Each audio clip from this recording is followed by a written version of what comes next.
أعوذ بالله من الشيطان الرجيم. بسم الله الرحمن الرحيم.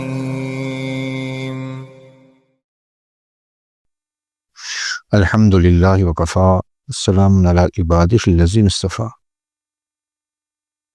صاحب مشکوٰۃ میں سیدنا معاذ بن جبل رضی اللہ تعالیٰ عنہ کے حوالے سے اللہ کے رسول صلی اللہ تعالیٰ علیہ وسلم کا ارشاد نقل کیا ہے، اور اس حدیث کے اصل مسند احمد بن حنبل ہے۔ آپ نے فرمایا ایاک والتناعم فإن عباد اللہ لیسوا بالمتناعمین، کہ تم ناز و نعم کی زندگی سے بچتے رہو، کیونکہ اللہ کے نیک بندے ناز و نعمت میں ہی زندگی نہیں بسر کرتے۔ اس حدیث کی بنیاد پر علماء نے لکھا ہے کہ دین کا کمال مجاہدہ میں ہے، اور دین کی اصل جفاکشی ہے۔ انسان جس قدر دینی امور میں اللہ کی رضا کے لیے عبادات بجا لانے میں مجاہدہ کرتا ہے، اسی قدر دین میں کمال حاصل ہوتا ہے، اور یہ مجاہدہ آخرت میں اونچے درجات کا سبب بنے گا۔ یہ انسان کا مقصد ہے دنیا میں آنے کا۔ نبی علیہ الصلوۃ والسلام سے کسی نے پوچھا من اقیس الناس ومن احزم الناس، کہ لوگوں میں سب سے زیادہ سمجھدار آدمی کون ہے اور سب سے زیادہ محتاط آدمی کون ہے؟ تو آپ نے فرمایا اکثرہم استعداد الموت، جو سب سے زیادہ موت کی تیاری کرنے والا ہو۔ یہ سب مجاہدہ عبادات اور ریاضت سے حاصل ہوگا۔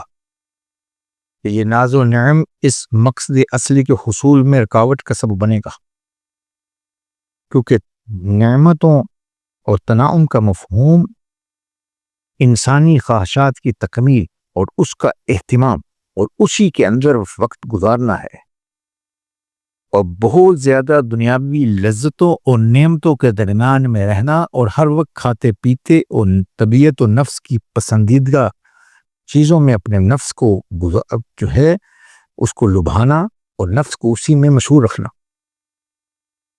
مختصر بات یہ ہوئی کہ راحت طلبی، تن آسانی کی چیزوں میں پڑنا اور محض دنیا کی زندگی کو اصل سمجھنا، یہ غافل، نادان، جاہل لوگوں کو خاصہ ہے۔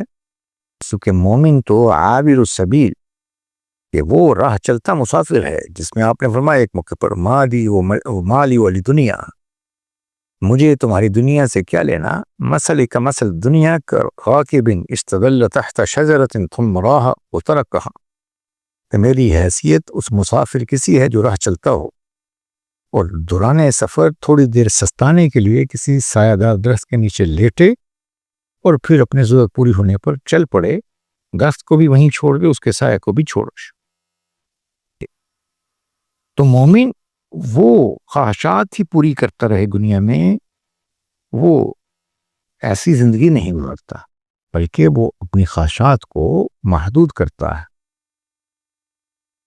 تو اس کی مثال ایسی ہے کہ ایک آدمی کو تھوڑے وقت کے لیے کسی خزانے میں چھوڑ دیا جائے اور کہا جائے کہ جتنا کو ہو سکے تو تم نکال لو، اب وہ وقت کو غنیمت سمجھے گا اور اپنے آپ کو اسی میں نکالے گا، سونا نکالنے میں وقت گزارے گا، راحت میں، سونے میں، کھیل کود میں وقت نہیں گزارے گا۔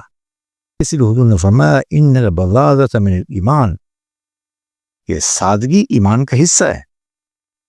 اس لیے نبی علیہ السلام اور تمام انبیاء اور دین والے سادہ ترین زندگی گزارتے ہیں۔